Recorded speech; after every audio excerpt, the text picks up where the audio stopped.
Thank you, Vicki and Tracy. Are you sure that that wasn't planned? Because it seemed very, very natural. A lot of great information. Next up that will take the stage is Jennifer Turnage.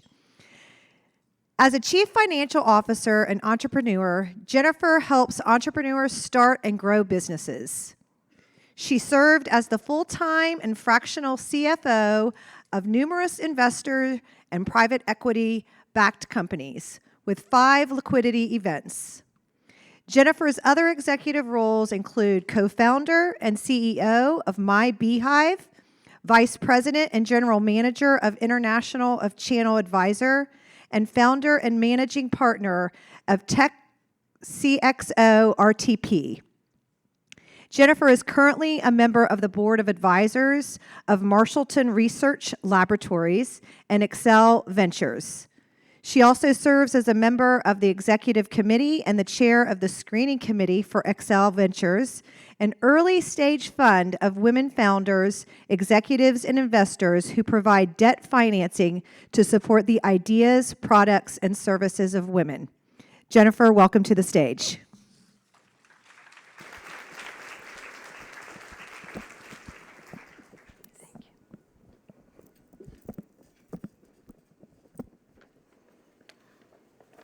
Good afternoon. I don't know about you, but I love the energy in the room today. This is really exciting, and I really appreciate the opportunity to be here with you today and talk about the intersection of 3 of my favorite topics, and that's women, money, and entrepreneurship.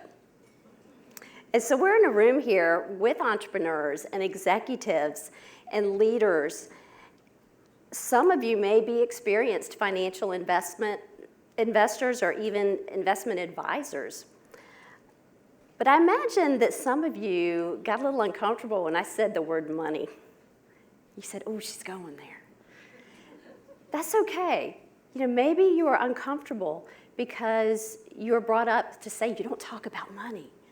Or maybe you're thinking about that scene from Jerry Maguire, the show me the money. Some of us are uncomfortable talking about money. That's okay. I'm just going to ask you to take a deep breath, relax, and have an open mind. So would it surprise you to know that as women, we have more power than we realize? Women now control about half the personal wealth in the United States. We've earned it, often because of higher education. Let's face it, sometimes we inherit it. We live longer than men. It's a fact. We've also accumulated it by investing ourselves and being entrepreneurs. Women are becoming more and more financially savvy and taking a greater role in financial and investment decisions. So ladies, we have some serious financial power under our control.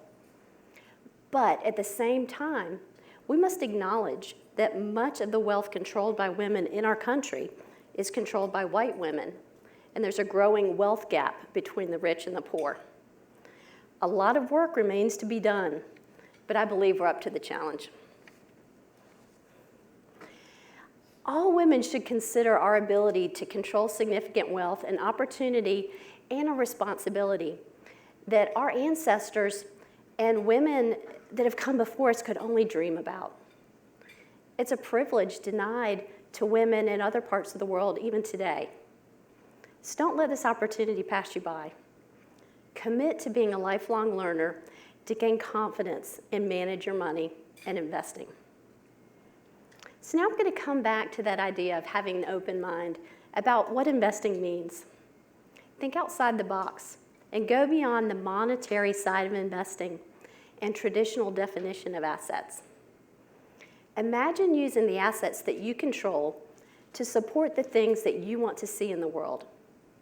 Invest both your financial resources and your non-monetary resources.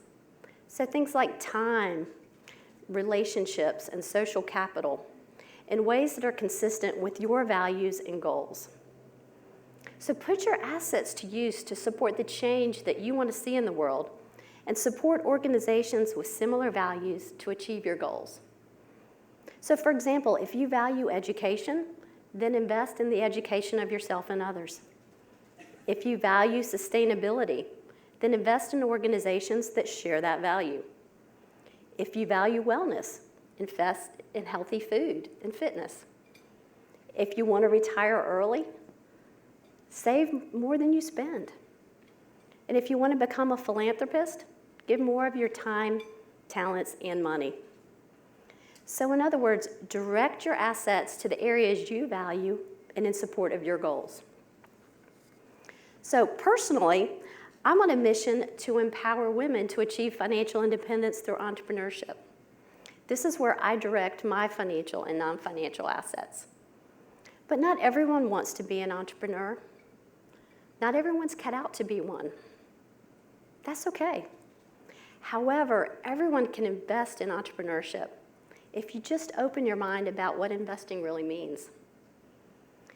Invest in the innovators, the creators, the problem solvers. They're the ones that are becoming entrepreneurs. So when women invest in entrepreneurship, we raise the wealth on both sides of the table.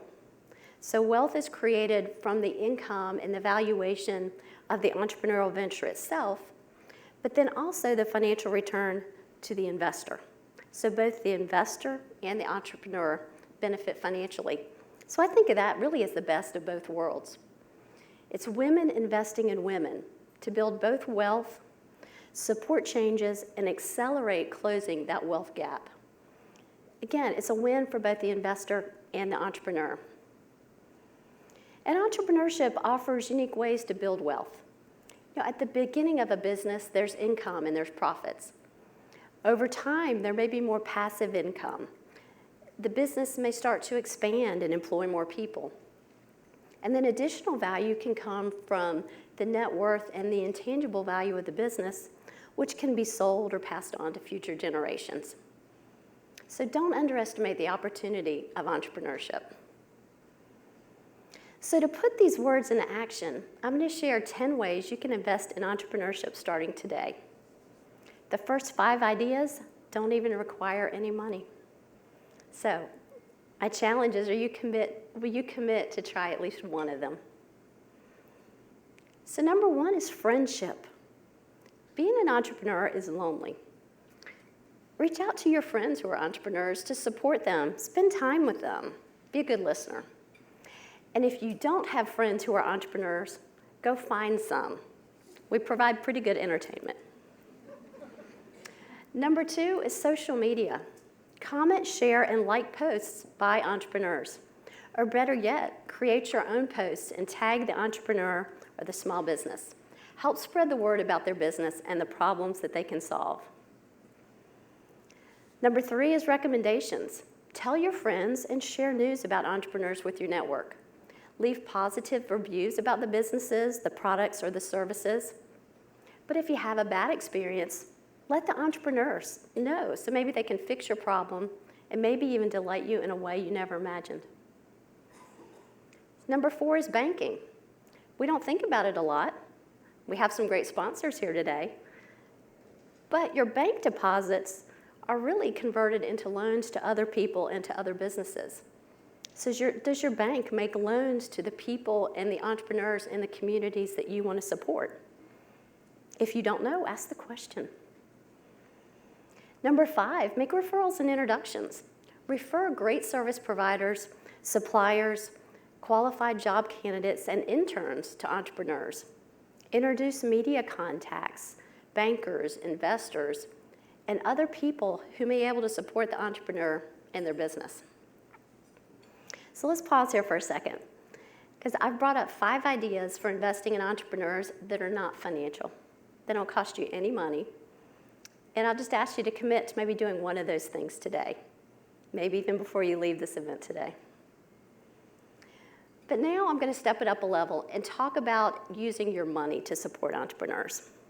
So number 6 is purchases. Shop local, shop with small businesses. I think we're all familiar with this one. And as the saying goes, just do it. Become and stay a customer of entrepreneurs, small businesses, and local service providers. So number 7 is crowdfunding. Be an early adopter and encourage ideas and products that you love by investing in crowdfunding campaigns. Many of these require less than $50 to join, and your money can go a long way towards getting a new product to market by a really excited and passionate entrepreneur. Number 8 is to invest in targeted mutual and index funds. Value-aligned investing doesn't have to hurt your financial return. Seek out funds that are aligned with your values and know where your money is being invested by the fund manager.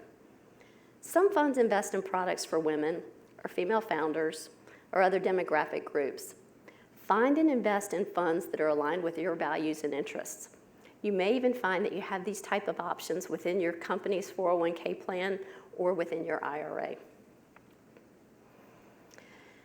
So I'll stop here again and say these next 2 ideas, so the last 2 ideas I'll share with you, are limited to accredited investors. And if you're not familiar with that term, that's fine, you can Google it. But these carry the highest level of financial and investment risk. So you shouldn't make these types of investments if you can't afford to lose the money. I'm not an investment advisor, although I am married to one, and I'm not offering you financial advice. But from my personal experience, this is not where you want to start investing in entrepreneurship. It's kind of more like graduate school, and you should only do this if you can afford to lose the money. So number 9 is to invest in angel funds. You make one decision to invest in the fund, and then the fund managers, who are usually professionals, make the decisions on which companies to invest in. There's usually about a $50,000 minimum for this type of investment. You need to allow up to 10 years for your money to come back to you. So this is not very liquid, and again, it's high risk. And then lastly, finally, number 10 is to make direct investments. So this is where you're making a financial investment directly into a small business. You're kind of writing a check, for lack of a better term, and you expect to get that money back over time. Here, I'm not talking about buying publicly traded stocks or mutual funds. I'm talking about privately held companies where your investment is illiquid and can't be sold. And again, it carries some risk. So was that last idea of investing directly in companies your first idea when I mentioned investing in entrepreneurship? You know, I think we're naturally drawn to thinking about cash as a form of investment. That's just how we're wired. But when it comes to investing in entrepreneurship, you can help in so many ways that you may have never imagined before that don't even cost you any money. So hopefully I've opened your eyes to a few of those today. So ladies, embrace the power that you have. Understand that investable assets can be both monetary and non-monetary. They're financial, non-financial, tangible and intangible. Gain the confidence to take control of these assets and invest them in entrepreneurs, small businesses, and organizations that share your values and are creating or advancing the things that you want to see in the world. So in closing, women have never had more power in investing than we do today. Don't abdicate that power.